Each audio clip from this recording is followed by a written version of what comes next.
Imagine enslaved soldiers rising to become kings. In medieval Egypt, an army of slaves overthrew their masters and built one of the most powerful states in the Middle East.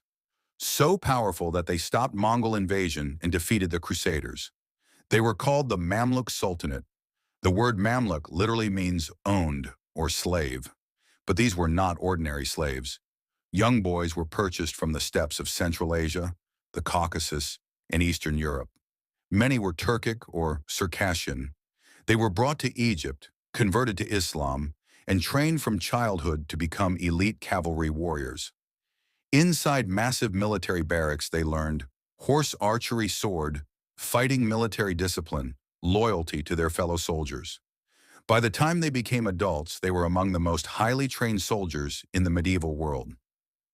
In the 1200s, Egypt was ruled by the Ayyubid dynasty, the dynasty created by the famous General Saladin. But the real military power of the state was the Mamluk army. When political chaos struck the kingdom, the Mamluks acted. In 1250, they overthrew the ruling dynasty. For the first time in history, a slave army seized control of an empire. Their generals crowned one of their own as ruler. The slaves had become sultans. Soon after seizing power, the Mamluks faced an even greater threat.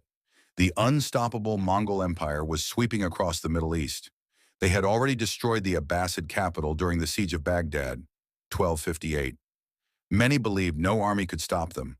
But in 1260, the Mamluks met the Mongols at the Battle of Ain Jalut. Against all expectations, the slave soldiers won. It was the first major defeat of the Mongol army in history. After their victory, the Mamluks ruled Egypt and Syria for nearly 3 centuries. Their sultans built massive mosques, fortresses, and schools in cities like Cairo. They defeated Crusaders, fought Mongols, and controlled key trade routes between Europe, Africa, and Asia. It was one of the strangest political systems in history, a kingdom where only former slaves could rule. The Mamluks began as purchased children, trained to fight for someone else's empire. But in time, they built one of their own, a slave army that became kings.